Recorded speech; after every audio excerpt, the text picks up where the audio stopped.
Yeah, this one will be fun. You can let them know.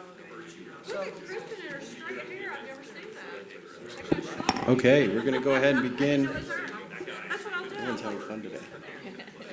Sounds like everyone's having fun today. We're going to go ahead and begin our meeting. We're going to start the February 23rd, 9:30 a.m. Board of County Commissioners meeting. Erica, could we have roll call, please?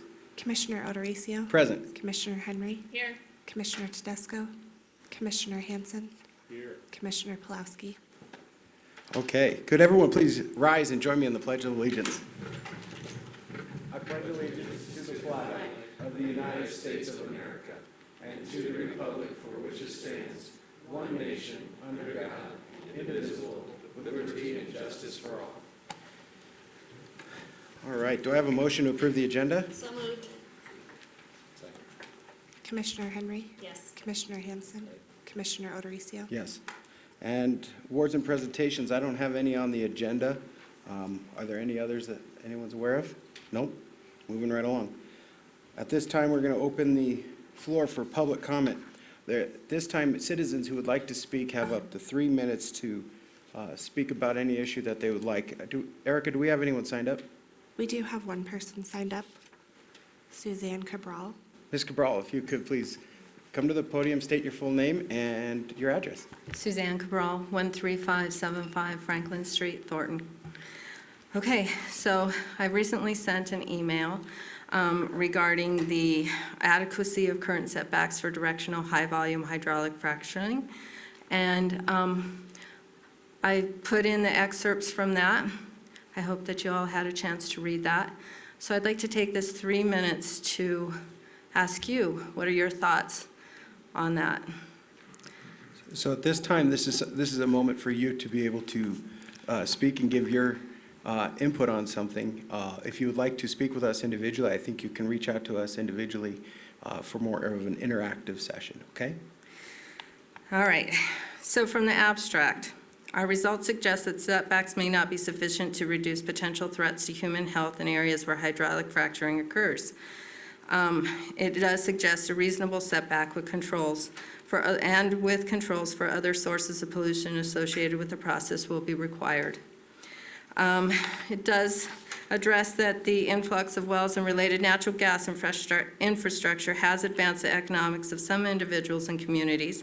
Questions remained about the public health and safety when a heavy industrial process is placed close to the public. The consequences of these concerns is that public support for hydraulic fracturing is declining. I think that you all realize that, and that's why we're addressing you and sending emails. We're asking the industry and our elected officials to address those issues. We would like to see setbacks based on science and not negotiation for what we as a community have to live with. It does say that the majority of setback distances in areas are not derived from peer-reviewed data.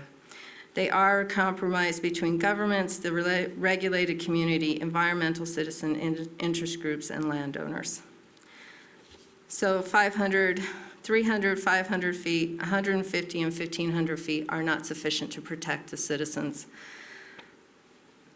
There's evacuation data as well as the potential for thermal injury during an evacuation. Air pollution from inadequate setbacks is of particular concern for vulnerable populations. The economically disadvantaged, people over the age of 65, and younger people with disabilities are more likely to have chronic health conditions which require institutional care. Children are a group that deserves special consideration as physical vulnerabilities. Increased children's and youth susceptibility to illness, including asthma and other respiratory ailments. This was from the United States Department of Agriculture in 2012. Children are also more vulnerable to pollutants by nature of their developmental status. That's from the Pediatric Environmental Health Specialty Units. These facts bring into particular question the wisdom of granting permits for unconventional gas wells in close proximity to schools and healthcare facilities, where a significant number of vulnerable individuals would be expected to be located. with regard to air pollution associated with hydraulic fracturing, current setbacks do not appear to be fully protective. Please keep this in mind as you move forward doing these MOUs. I know that you are 2 weeks into the 6 weeks, so a third of the way through for this moratorium for setbacks at 1,500 feet. Thank you for your time. Okay. Thank you very much, Ms. Cabral. Are there any other public comments? None? Okay, well, moving on. Are there any elected officials who'd like to make a statement? Nope.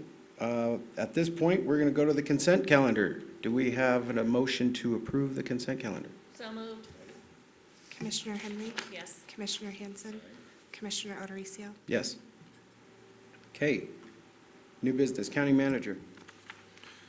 Good morning, Commissioners.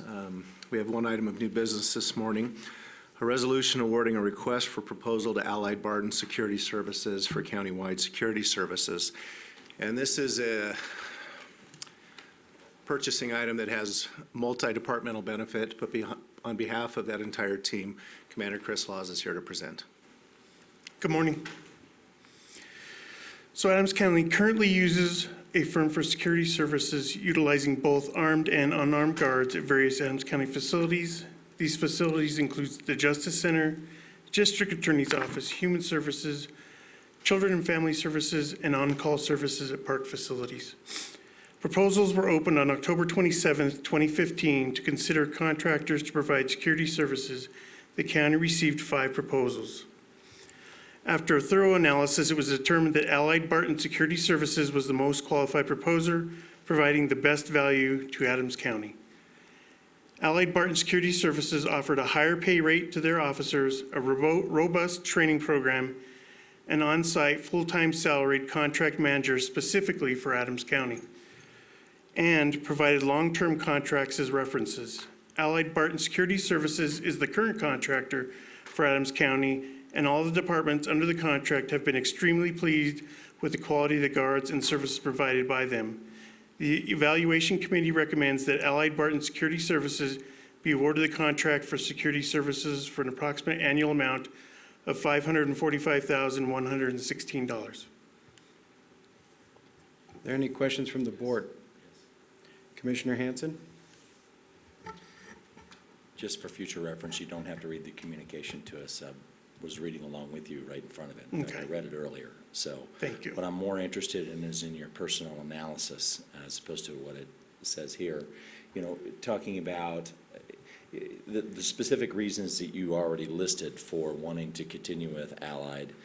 Can you tell me, are you saying that the other companies didn't provide things like an on-site manager and things like that as part of their proposals? That's correct. Okay. This was the only company that was going to provide an on-site manager. Okay, And this company actually had a better pay system for their personnel and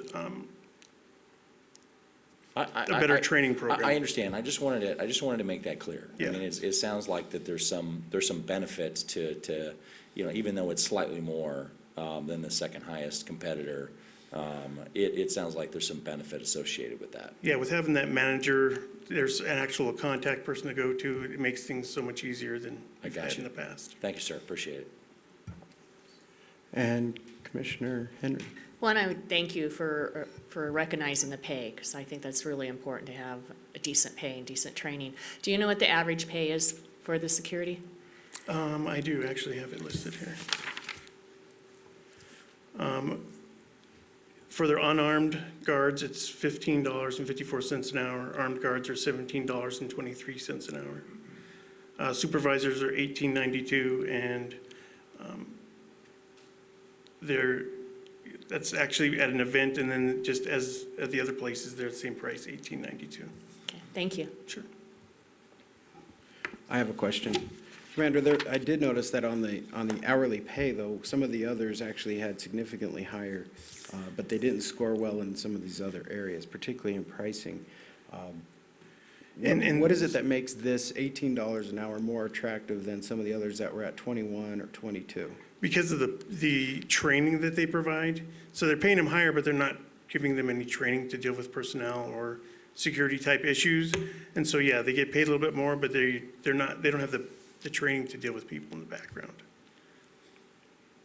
And when you guys do your analysis of pay, do you also go into benefits? They do. All right, are there any questions from the board? Nope. Do we have a motion?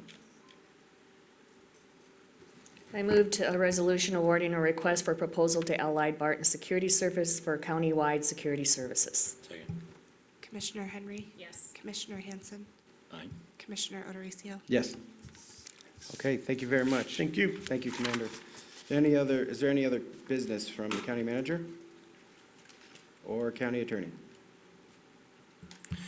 Looks like there's one matter under the county attorney section, and that is a motion to adjourn into executive session pursuant to CRS 24-6-402 subsection 4A for the purpose of discussing the potential sale or transfer of real property. Is there a motion? So moved to go into executive session. Commissioner Hanson. Aye.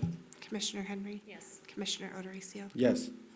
Any other business from the county attorney or county manager? No? At this point, we're going to adjourn. Thank you.